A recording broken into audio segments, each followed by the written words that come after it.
Welcome to the Why God Why podcast. My name is Peter Englert. I am here with my co-host, interim / who knows what's going to happen. We'll get Pentecostal. But anyways, with Ramon Quintero. I'm also here with our producer, Dave Bodie.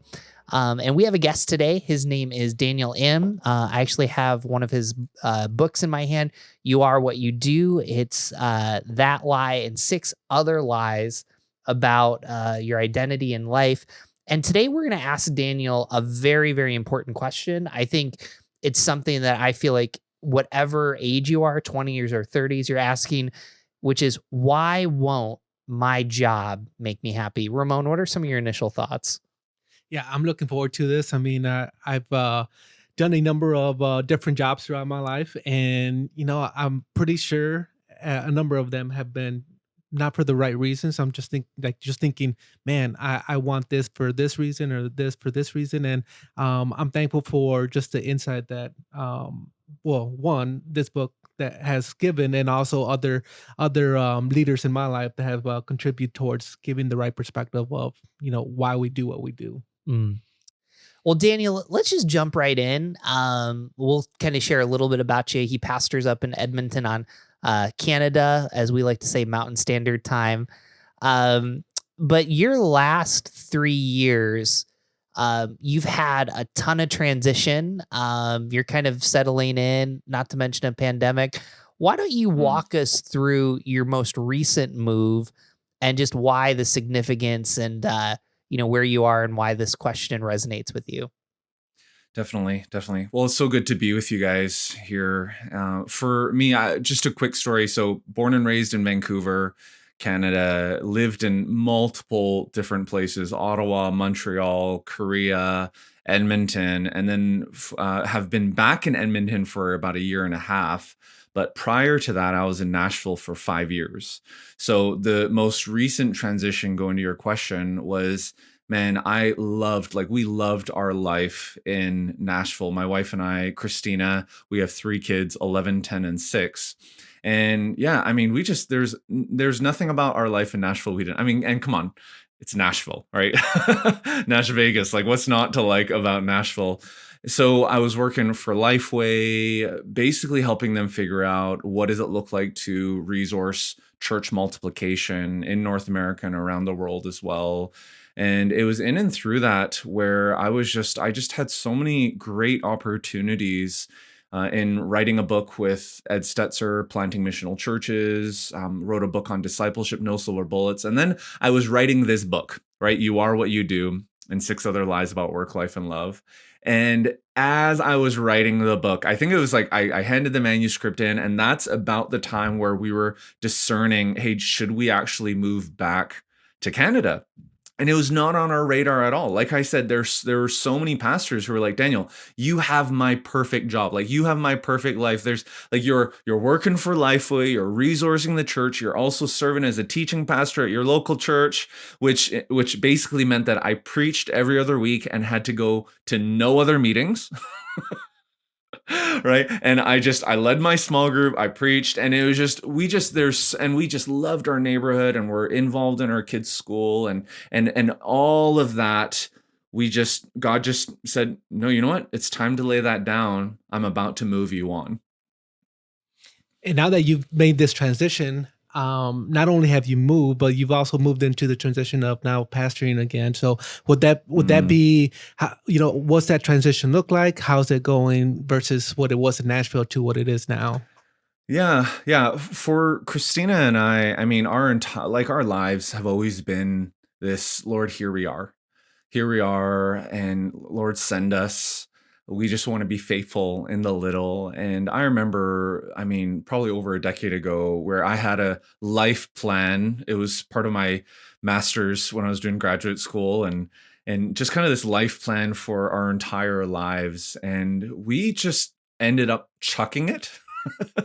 Because we literally planned our lives till we were like 85, and I don't know why we stopped at 85, but for some reason we did, and literally we just threw it away, and we were like, you know what, instead of living tied to this, and yes, I get there's wisdom around planning and all that stuff, what if we just chose to live being faithful in all that God had given us and all that God has brought before us. So we didn't manufacture going to Nashville. We didn't manufacture coming back to Edmonton. In fact, we had just gotten our green cards.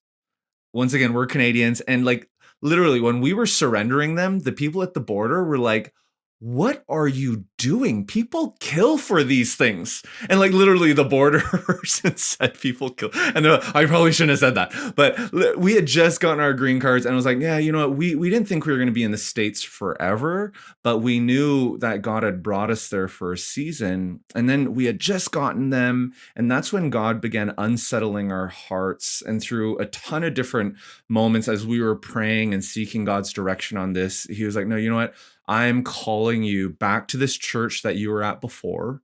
And I'm calling you to be the next lead pastor of this church that has 100-year history and has planted over 60 churches and just has this legacy of multiplication. And it was just like God just so clearly was like, hey, you are not what you do, yet I'm calling you to steward this for this next season.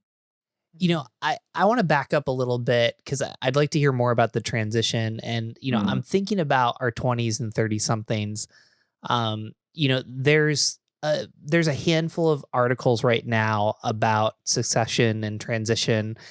And, there's the, I'm not going to get the promotion, so I'm just going to go somewhere else. And then there's the, I'm just going to grin and bear it and just stay where I'm at.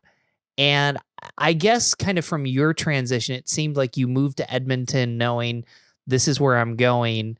What would you say to some of those individuals that are like, I'm either stuck or I've got to find something else.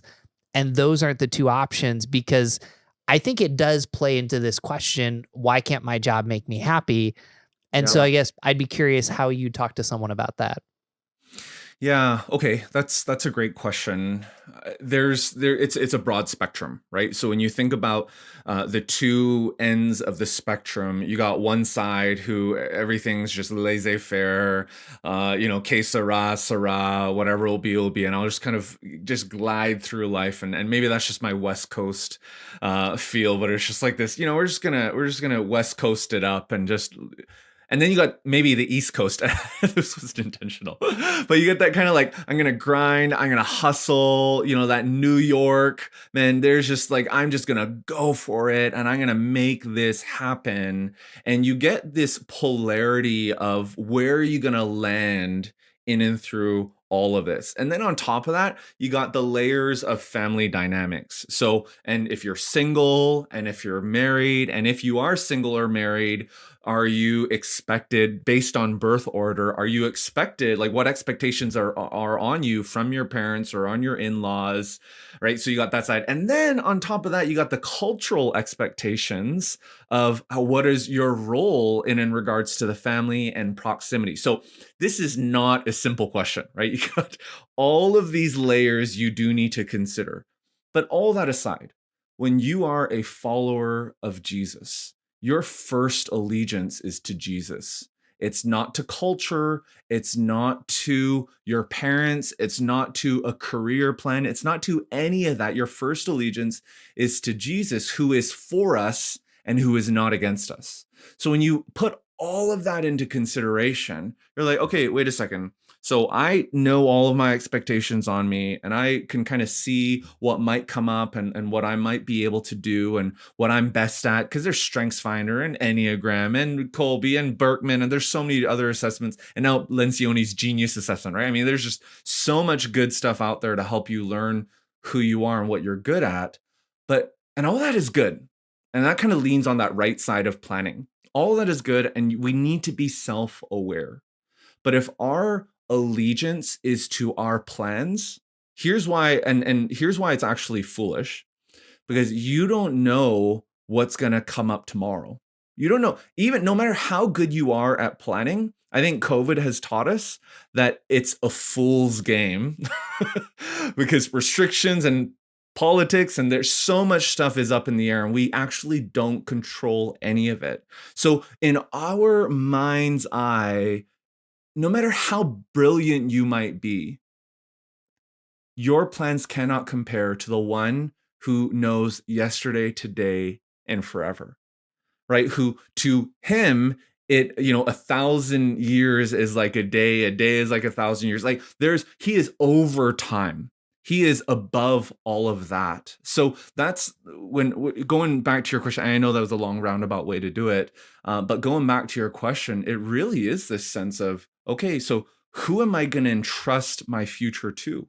Me trying to wrestle and hold all of this intention, or to God who is for me and not against me? Right? He is not a malicious God.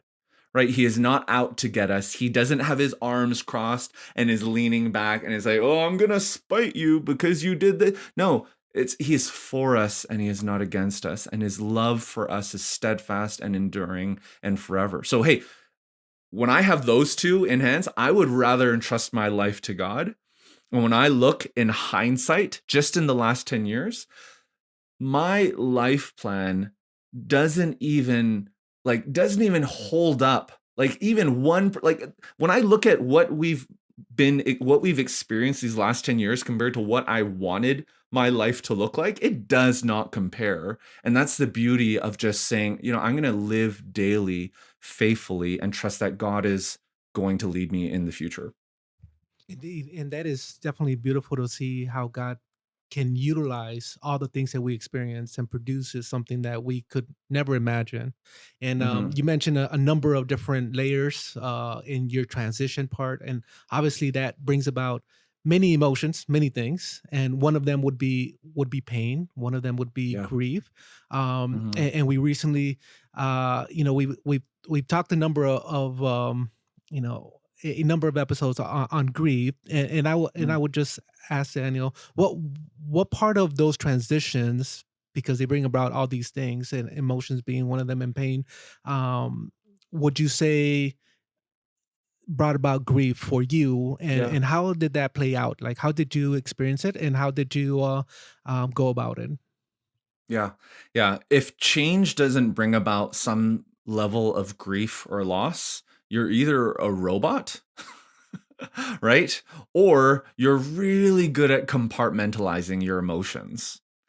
So there, and just this last year of not being in control, right? And I think that's our ideal, isn't it? I mean, that's what the gig economy, which I address in the book, I mean, that's what the gig economy promises: a life of freedom, flexibility, and ultimate control. And this last year has shown us that we are not in control. And if you have not processed your grief and your loss, even loss of control, I mean, once again, you're either a robot or you're really good at compartmentalizing, because you're just not in tune with the emotion. So going to your question, I mean, yeah, when we moved and gave up everything in Nashville, and I purposely talked about Nashville the way I did. It's there's always this sense of nostalgia, right? And you kind of you overemphasize the good, you underemphasize the bad. Yeah, I mean, our life wasn't perfect in Nashville, but it was really good, and we loved it and loved our friends and loved our community. Yet we know that God called us here and we love our life here now. But if I were to just toss that all aside and said, yeah, the past is the past, that's fine, I'm just going to lay that aside, and now I'm future focused, I'm not going to think about any of that, I would be neglecting really such meaningful transformation and development that happened. So here's an example. Actually, yesterday, at the time of this recording, yesterday, before Christina and I went to bed, I actually asked her, I was like, hey, close your eyes, and I want you to think about our life in Nashville. And she's like, okay. And just tell me what you see. And she started describing our house and our neighbors and walking to the pool and then driving down Division Road and going to Marco's Pizza, going to our church, the ice cream shop, and just what our life looked like. And honestly, I was sad. Like it was this weird sense of, oh my goodness, I can place myself right there right now. And simultaneously, I was happy and I was sad and I was wrestling with, oh, I miss that so much. And it was just a flood of emotions we were talking through, one of them being grief, yet we finished our time being like, and you know what? That's a memory. And we are so grateful for what that was. But even if we were to go back today, it would not be that. Right? So instead of being sad, like let's be appreciative and grateful for what God had allowed us to experience in the life that we led. And now let's also be grateful for this life that we are called to right now, because otherwise we fall into the trap of just what's the word? Just over. It's the nostalgia side of things, right? Like just so emphasizing and living in the past, that you're just basically living in the past, right? And we need to appreciate the past, and we need to look forward to the future, but we need to be grateful for today. Otherwise, we're going to fall into other traps and other lies. Daniel, I don't want us to move from this because I think your experience helps people realize why their job won't make them happy. I want to go back to something you said. You made the comment that when you worked at Lifeway, like you kind of had the dream job. You could preach when you want to preach. You wrote resources. And I think that there's a lot of our listeners that are like, Daniel just land from one dream job to the next, you know, and to think about, you transitioned with a longtime pastor. Yeah. And I guess grief sometimes it happens when good things happen. So I guess what I'm kind of curious, I take it that, the former senior pastor, you had a positive relationship with him. Oh yeah. But it's almost kind of on the outside, it could be like, well, here's COVID, Daniel, go ahead and lead now. I think there was plans before that, but I guess I'm kind of wondering for our listeners, because they're sitting here saying, I want to be the boss. I want to be the CEO. I want to be the senior pastor. What has it been like for you to grieve, even in something so positive? This is why you moved to Edmonton. Yeah. And you know what? I mean, I know there's the time of this recording and then when it's going to release. And we're like in the last month. By the time this releases, the last month of the Baton Pass. And when we started, it was not going to be, the agreement was it was not going to be any longer than 2 years, but it could be quicker. And it was just this sense of, you know what, I'm going to be completely honest and open. We've had so many healthy conversations. If there wasn't any conflict over this period of transition, then that would just be, you're just ignoring what is, right? Because there's obviously you're going to bump up, right? You're going to step on each other's toes, just like what you would do when you're dancing with someone that you don't know. You're stepping on each other's toes. And there's that side where that happened, but we resolved to keeping short accounts, to be praying for one another. And I love Keith. And he's going to be continually, like I've asked him to continue to preach for us. And we're talking about what future involvement looks like, because he is one of the most incredible pastors I've ever met. And I've had the privilege of learning from. But here's the thing, going to your question. There's a tension in the waiting, right? There's tension in the land in between. Just look scripturally how many times people waited.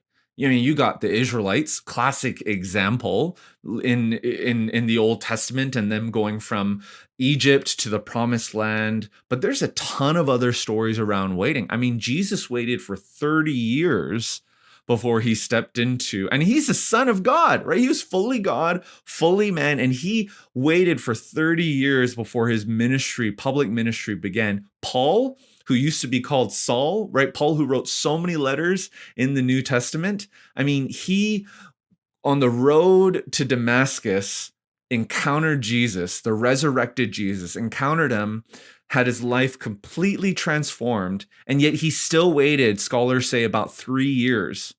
There was about a 3-year period of waiting between being called in that experience to his public ministry. And you got story after story of people being in the in-between, yet in scripture, it's often a page, right? Or a couple pages. And in our world today, with instant gratification, like anyone can today, right now, as they're listening, go on Amazon and download the Kindle book, this Kindle book or any other one, or download Audible, or even get something shipped to their house within 2 hours, depending on where you live, right? Everything is now. And if we don't think that has also seeped into our spirituality, right, we're fooling ourselves. So yes, God may have given you a dream to lead and hopes and aspirations to do great things for God. But it's as my friend in Nashville, Kevin Queen, says, what if instead of trying to do great things for God, we just do things for a great God? Right? What if we just do things for a great God, trusting God and trusting Him with the timing? Right? And that's the thing, right? God legit may have given you a word and a dream or a vision, and everyone's affirming you and saying, no, you're the boss, right? I mean, you can lead this organization, or you can do this far more effectively than your boss. So just climb on top of them, take things into your hands, get it done, and just do it your own way. And you know what? Those dreams may have actually been from God. And you know what? God anointed Saul as the king of Israel. He did. But Saul grasped. He didn't want to wait for Samuel. He wanted to do things in his own timeline. And we see what happened when he lost the kingdom. And there's obviously a ton we can talk about regarding that, but it's just a great illustration that it's like, hey, yeah, you know what? Patience and timing is different than knowing what God has called you to. It's a different dimension that we need to surrender to God. I'm gonna push you a little bit. Give us, in the day in the life of Daniel, give us a practical application of what that looks like. Okay. And kind of, being patient and faithful. You don't even have to use this circumstance, but help our listeners kind of realize, what does that? How can you be fully ambitious in a healthy way? Yeah. But fully patient in God? What does that look like in your life? Hey, I love that you pushed. And immediately, so when COVID hit, actually, when we moved to Edmonton, I had my entire life and, just been so inconsistent in working out and doing weights and all that stuff, because I play sports and, there'd be all that. And I love eating too much. And fried chicken. I just love food so much that I was like, man, I gotta just get better at creating a discipline around working out. And then it was good. It was going really well. And then COVID hit. So you know what? I love cycling. So Christina and I actually bought a Peloton. Now I know some of your listeners must be like, oh, Daniel must be ballin' because Pelotons are so expensive. And I get people might be thinking that, but what we were both paying for the gym, it's actually about the same price for us to finance. And I'm no Dave Ramsey paying things in cash. So don't come to me for financial advice. But we financed at 0% interest, and I was like, you know what, it's gonna be okay. Let's do this. So I bring that all up because if I were to tell you that it wasn't hard and there haven't been difficult moments in waiting, I'd be lying, right? I'd completely lying. And real example, right? So for me, before I work out, I'm like, if I'm going to work out for 45 minutes, and this was a conviction a couple months ago, I'm going to make sure that I'm spending 45 minutes or longer with God before. If I'm going to work out for an hour, I'm spending more time with God before that. Because for me, it was like, I was so obsessed with making sure that I was healthy that I was actually shortening my time with God to do that. Right. And that became this ambition. So I flipped it around. There was a course correction a few months ago where that's good now. And I'm spending that time with God. But here's an example. I am on the bike, and Peloton, if you've ever done it, I mean, the instructors are like world-class, motivational. They're just helping you get there. And there's a leaderboard and you're competing, and I'm going. And in my mind, I'm like, there's 10 to 15 minutes left. And I'm like, I don't want to do this anymore. I just want to give up. And there's some instructors who are like, there's no such thing as a 43-minute workout. It's only 45 minutes. So keep on. And they're like doing all this stuff, right? And I'm like, there have been so many times I just want to give up. And I'm like, no one's going to know. I'm just going to stop going the pace that they want me to go. I'm fine. No one's going to know. And I'm going, and I'm like, no, I can't do that. Because if I give up here, Where else in my life am I going to give up? And no one is watching me here.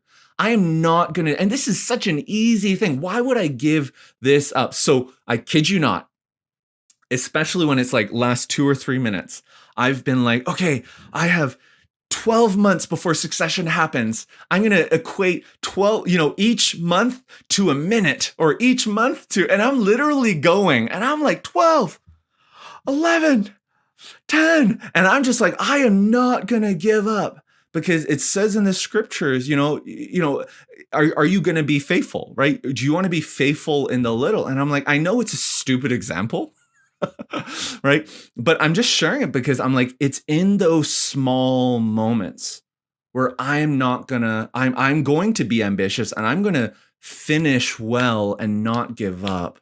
Because if I can do that in moments where no one else is looking and no one else will never know, that's going to help me be able to do that and stay faithful to God in the public moments where it matters the most. Yeah.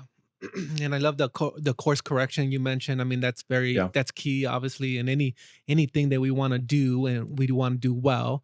And you mentioned also the fact that when that course correction happened, it kind of plays in with the reminder of what you said earlier in terms of doing things well, Yeah. and doing them well for God, and doing it for the right reasons. And in making a little highlight of your book, doing um you are what you do. How has that played in with your current role?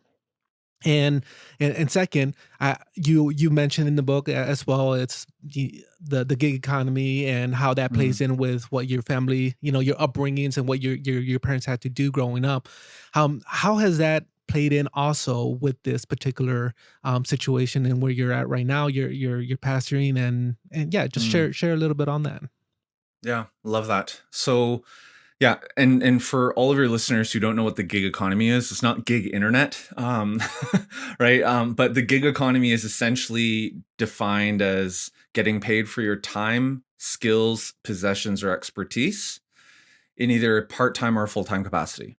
Okay, so when my parents had homestay in their house growing up, Korean students from Korea renting rooms.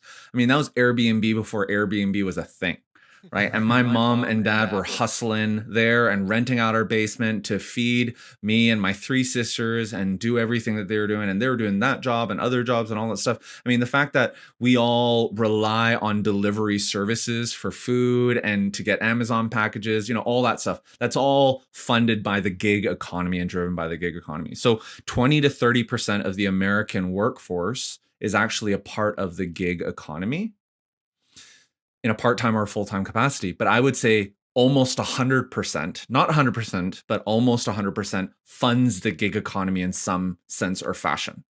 So it's the water that we're living in. It's just reality that people have their side hustles, right? And you might have heard it in that way. People have their side hustles. So here's the thing, going to your question. In the book, I talk about these 7 lies, right? You are what you do. You are what you experience. You are who you know. You are what you know. You are your past. And I just kind of go through these lies. Every single one of these lies promises you something. And the thing that it promises you is a better life. And it's like, hey, if you build your life on this, like the lie, you are what you do, then you're going to have that life. And the lie that's underneath the surface of every single one of them, and this is what the gig economy has been pushing hard, is a life of freedom and flexibility. So here's what happens if we break it down.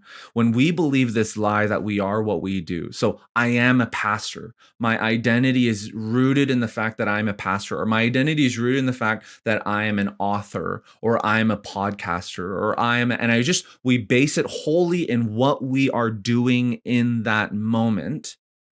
Right? What we are doing, we're rooting that in because we're like, yeah, if I build this and I'm going to climb the career, I'm going to climb the corporate ladder, and then I'm going to get whatever it is that you want to get, freedom and flexibility, right? So you might think you want more freedom So it's more vacation, right? Or you want more flexibility, so you want to be your own boss. So you want to climb the ladder, so you're your own boss. Or you want more money, so you're just rooting yourself and you're building this quote unquote brand around, hey, this is who I am and I want to be known and I want to build this all up, because ultimately what you want is a life of complete freedom and flexibility. The problem is you never get there, right? And some people try to get there by their jobs, right? Other people try to get there through the lie, you are what you know. So it's through education. It's like, okay, I'm going to get the life that I want by doing more schooling, by getting another degree, by getting another degree, by doing this. Some people try to get there, right, by experiences and creating this, man, I have the most beautiful Instagram account and I'm living the life that, right? We all try to get to that dream, this false dream, really, through each and every one of these lies. But what we recognize is the only way to true freedom and flexibility is surrendering our lives to Jesus, who gives us that freedom and flexibility for eternity. Right. And he allows us to begin experiencing that today when we have a relationship with him. But ultimate freedom and flexibility only comes through Jesus. Daniel, I want to shift directions a little bit. And again, if you don't want to answer this question, I gotta, I'm listening to someone that's very self-aware. You wrote a book about 7 lies. And I think one of the conversations in America, I'm not sure where it is in Canada, is what happened in Atlanta. And, I guess the reason I bring that up with this topic is I think as a society, we're wrestling with some of these Asian stereotypes. And you mentioned your parents being Korean, you mentioned even your work ethic. And I guess help our listeners know how you're processing this with your family and having this conversation, because it seems like you as an individual are trying to process this in a very helpful way. So I just wonder if, you could bring our listeners into how you're kind of walking through this with Christina. Yeah, definitely. I mean, ever since Christina and I, she's Chinese Canadian, I'm Korean Canadian. So our kids are Chorean. We like to say Chorean Canadian. But for us, for both Christina and I mean, we've been on the receiving end of racism our entire lives. And it's always been this silent, just eat it, don't cause a fuss, don't cause a ruckus. I'll just kind of toss it aside or let it run off my shoulders and all that. And it's just that's actually led to has really been this passivism toward, not a pacifist, but this passive approach to racism and what has happened. Well, when what happened to George Floyd happened last year, and Christina and I recognized that one of the cops was an Asian, and he literally was there for that entire time, and he didn't say a thing, or he might have said something, but he didn't do it enough to make a difference.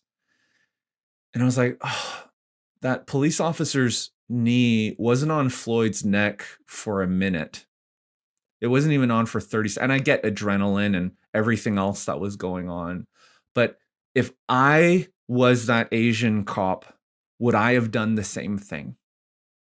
Knowing the life that I had lived, would I have been able to stand up to maybe someone who was my superior? Would I have been able to would I've done anything different? And I don't know if I would have. I think I would have been so full of fear and trying to stop and I think it would have just passed by so quickly. And I'm like, oh my goodness. The fact that Asians are the quote unquote, and Asians have experienced racism so much, right? But the fact that Asians can be the model minority, and Asian racism has been up hundreds % more than it was last year. And I mean, there's a lot and I wrote about it on my website, just giving some stats and everything that was going on. But I was like, the fact that I have the freedom that I have is because of what my Black brothers and sisters have been able, like what they endured and are still enduring. And if I don't stand up for them, and this was pre what happened in Atlanta, if I don't stand up with them and learn more, just because I've been on the receiving end of racism doesn't mean I understand racism. I understand aspects about it, but I don't understand the power dynamics and the cultural dynamics and all that stuff. So I started a journey of learning personally that and yeah, that it's just been so great over this last year. And then Atlanta happened, right? And then it was like, oh my goodness, this is horrible. And then I had people in my congregation, some people within the congregation and other people outside on my Facebook and in the States and Canada, all over, being like, no, this is not an act of racism. Right? And they're like, it's not. I mean, just take a look, right? I mean, the guy himself said it was not racially. I mean, the murderer himself said it was not a racist act. The police officer, the sheriff, he said it's not a racist act. And you're like, so the media printed it's not a racist act. And I can't believe how many people read all of that and they're like, guys, it's not a racist act. Look at all this. It's not. See what the media. Here's the thing, guys. And this might be like a mind-opening, kind of eye-opening moment for all of your listeners. The guy who murdered those women, if he were to say it was a racist act, he would have a greater penalty in the prosecution process, right? It would actually be worse for him if he admitted to that. Okay, that's number one. Number two, the sheriff who said it was not a racist act, he posted pictures of himself saying COVID is a China virus. Like racially, like very racist. And he posted it publicly. So number two, he's the guy who said that. Right? And then number three, they're both white guys. And not everyone who's white is racist, but they're both white guys, right? Who have been a product of this system, this racist system that we all live in. Because racism, there's a difference between prejudice, discrimination, and racism, right? Racism is a power thing. It's a system thing. We're all prejudiced. We can all be prejudiced. Minorities can be prejudiced because that's prejudging someone. Discrimination is when we act on the prejudice. But racism, you need to be in a position of power to be racist and to spread racism. And they were in positions of power, both being white male. In our society. So sorry guys, I'm going on a rant, but I mean, yeah. I guess my follow-up, our question today is, why won't my job make me happy? And the reason I wanted to ask that, knowing what you just said, do you feel more pressure to be more successful? Does it cause you at times to kind of step back? Because you've articulated, I think, what many people feel. And so I guess when it comes to this question and your experience, that's where I'd like to see kind of how you've processed and put all that together. Okay. Yeah. All right. One thing I've had to come to terms with, and it going back to what happened with George Floyd, is I need to be more vocal and verbal. I can't just passively allow my cultural side and my upbringing to be silent, because I know that that's my default. I need to speak up, because and especially as a pastor too, I need to speak up. And literally, I've gotten emails, both with the COVID side of things and masking and with this, where there are people within my congregation who are literally just asking, they're like, I'm not trying to be divisive. I want to know how to think about this, because everything I'm reading is written by the secular media or other people who have agendas or this, that. I want to know what you think as my pastor who loves me and who has studied the scriptures and who's seeking God. So there's that responsibility of it, right? But there's also what you were alluding to, the responsibility of the fact that I recognize that there are not many Asian Americans or Asian Canadians in positions of senior leadership. There's not a lot. It's increasing and it's happening more and more and more, but there's not a ton. And I recognize that that's something that it's a responsibility on my part to be able to steward this platform and not be a divisive voice. And one of the values for our church, I mean, we're incredibly welcoming, and it starts by we are for and not against. And I don't want to be a voice against. I don't want to be angry.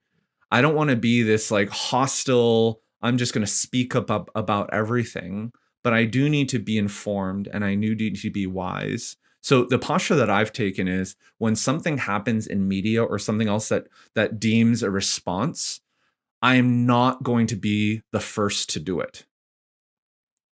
I am actually going to let it sit. And I know I might be a week late to the news cycle, but I would rather let it sit, let the emotions, drop down, let other experts speak into it, let more information come out. And then as I continue to process and pray through, then I'm going to respond.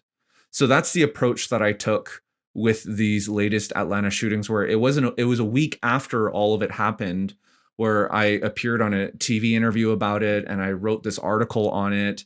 And it was like, because I felt like I needed that time to process. But I can't just be quiet about it anymore, because I recognize the responsibility and the responsibility that I feel God has entrusted me with. Last questions about that. And then Ramon has, there's a lot of individuals, this podcast is for 20 to 30 somethings. I'm imagining there's a Daniel M, who's Korean, who's listening to this. We have, Asian students and, Black students. And, and you can push back and say that I'm wrong, but I wonder if they hear this question, why won't my job make me happy? Because, even what you said, there's not a lot of Asian leaders. And so it's just, I have to get this promotion. I have to lead. Like, I'm representing my family. I'm representing my race. Like, I have to be successful. And instead of being joyful and happy, it could almost feel like, you can push back on this. It almost feels like the more I get promoted, the more I get opportunity, the more pressure I feel. What would you say to those individuals? Oh, that's such good insight. I would say all of those expectations, right, that your family has on you, culturally, you might be feeling, everything else that you had just said, those are things that are better to be viewed in the rear view mirror than in your front windshield. What needs to drive us, what needs to be in front of us in our front windshield, needs to be being faithful in the little and being faithful with what God has entrusted me. So that could be just getting coffee for someone else, right? That could be doing your work in obscurity and allowing someone else and allowing your boss to take credit, who might be a jerk and who might be et cetera, et cetera, et cetera, but is being faithful in the little, knowing that all of this is not, God sees it all, right? And he sees your heart and he sees what's happening, right? I think it's recognizing that, how can I just not strive and not claw and grab, but how can I be like Jesus in my work, right? And that's being faithful with what God has entrusted you to, and in terms of your job, and being faithful to your work, and not stealing from your workplace. I'm not talking about like the office, like stealing pencils or anything. I'm talking about like stealing time, right? It's being that, but also it's how do you serve? I mean, Jesus came not to be served, but to serve, and to give his life as a ransom for many, right? So 3 things: be faithful, serve those around you joyfully, but also, right, on top of all of that, develop other people, right? Just because you're pouring into your coworker and helping them succeed doesn't mean you're going to lose your job. I've never met someone who has fired an excellent people developer. Like, be the best encourager and developer around others, and God's going to take care of all of that others, right? And just be Christ-like, be joy-filled, rejoice in the Lord always, right? So there's a side where you just need to be like Christ. Let that be what's in front of your windshield moving forward. And then behind, then you see all those other sides and being like, oh, well, now that I'm here, how do I just make sure that I'm continually allowing Jesus to lead me and lead all that I do? But you know what? Because of my ethnicity, or because of my family, or because I'm the first one in my family who has ever graduated from university, or who has ever graduated from high school, or who has, you have all of these expectations. Don't let those things drive you, because then that you're just adding an 8th lie or a 9th lie or a 10th lie to the book, and it never satisfies. So then you provided some great insight in regards to being able to view some of these things that we experience on a daily basis. And I'm thankful for your insight on the recent current events that has taken place. And I wanted to kind of just do a quick follow up on that. Now that you mentioned the importance of the wisdom in waiting, the wisdom and kind of just allowing things to process. As a leader and somebody that would have a lot of influence on what gets done, especially in an organization, whether it be a church or a business, how much of that plays in terms of positioning ourselves in a position where we're going to be proactive versus reactive, and how does that play in with your current role? Yeah. There's that old saying, Rome wasn't conquered in a day.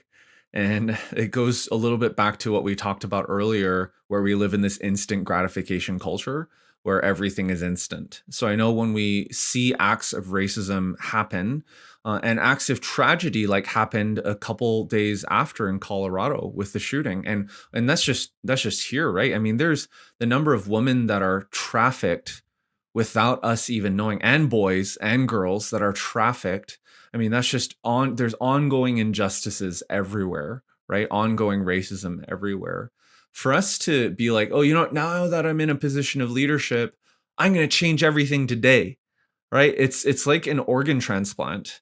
I mean, there's a ton of process that goes into getting your body ready, the organ being taken out, your body being prepared, and then all of the post-op drugs and medicine that you need to take so your body doesn't reject. I mean, it's a long process. And when you think about it from that perspective, change does not happen overnight. So if you're in a position of leadership, how do you take it slowly, recognizing that just because you're going slowly doesn't mean you're offending God or you're not being faithful with what God has entrusted you to. No, you got to know your context.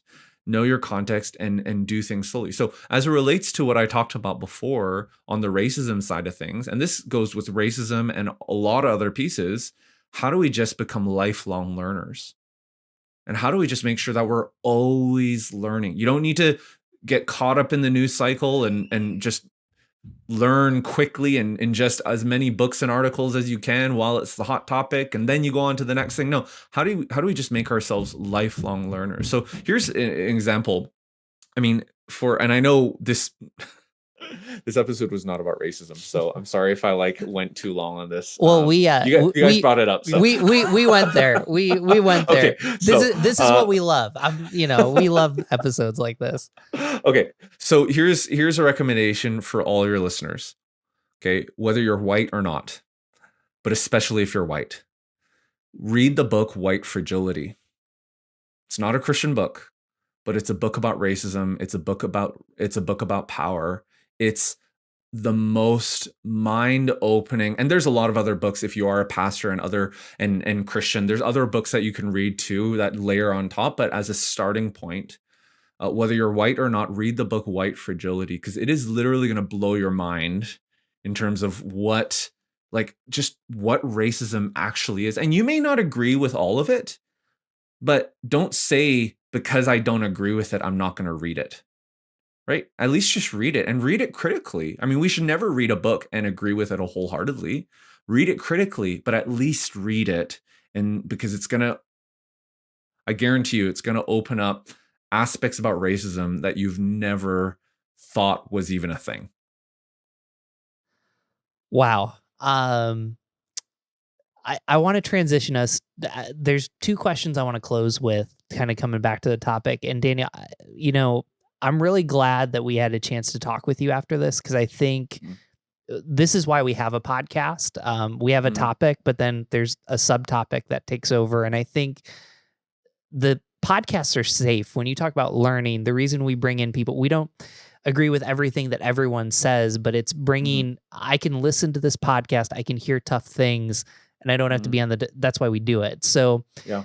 I want to ask all three of us two questions to close. The second one's going to be a spiritual, but the first one's going to be practical. And for each of us to kind of answer it in one sentence. And so what I'll do is I'll ask it. Ramon and I will go first, and you'll close. So the first, it's the question that brings us here. Why won't my job make me happy? So let's start with Ramon. Ooh, this is such a church answer, but because Jesus makes me happy, nothing else will.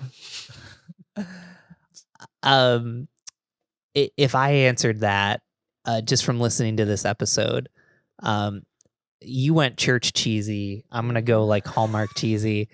You know, when Daniel was talking about Nashville, I know he loved Lifeway. I listened to like every podcast he was on, but Daniel didn't bring up Lifeway. He brought up the ice cream shop, the church. Mm-hmm. And I think even now I'm in a season, I have an 8-week-old daughter, Lucy, and then I have Haley, who's 3, and they both were at church yesterday. And the best part of my day, the only thing I remember is Haley running to see me at this. So there's a level that your job can make you happy, but if you ask it to do it, it won't. So Daniel, what about you? I went a little longer, so sorry about that. All right. There's no end to a life of doing. Doing does not result in done. It only leads to more doing. And there's no badge of honor in a life of doing. You only find exhaustion and despair at the end of it all. So here's the question that we close with for all 3 of us. What does Jesus have to say about the topic? So just like we answered, the great thing about having a pastor on is if Ramon and I have a little heresy, you can clean it up at the end of it. So Ramon, do you want me to go first or do you want to go first? Yeah, I'll shoot for it. You said Jesus on the topic of work. Yeah, like why won't my job make me happy? Why is Jesus?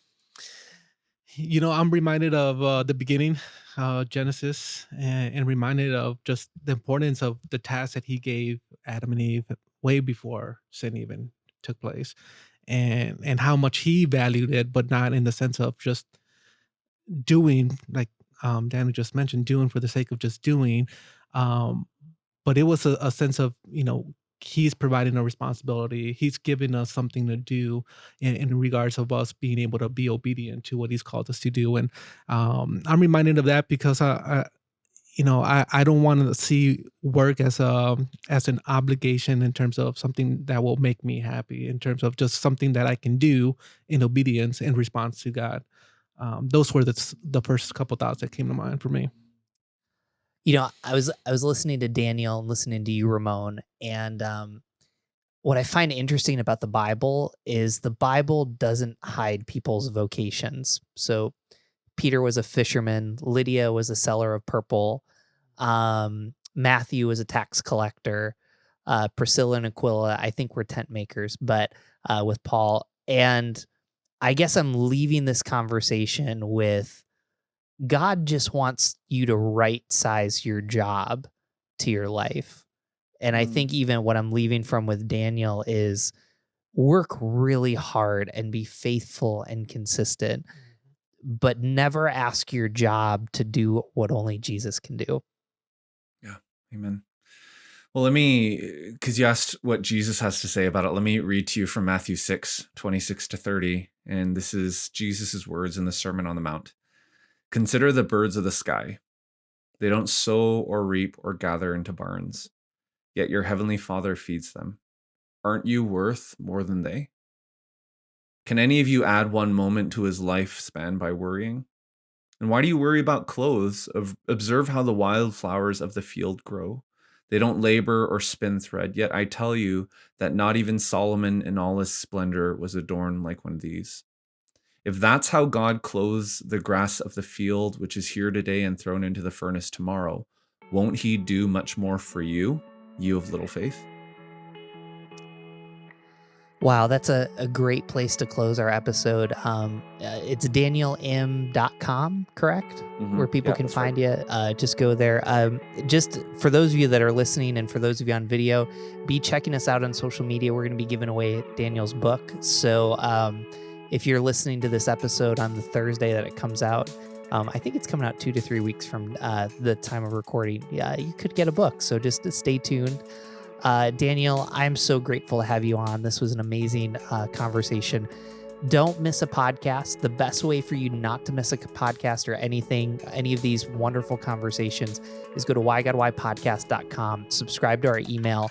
That'll get you connected. And every Thursday when we come out with a podcast, it'll come out from there. We thank you so much. We are brought to you by Browncroft Community Church. We exist to ask the questions that you don't think you can ask in church. So thank you so much.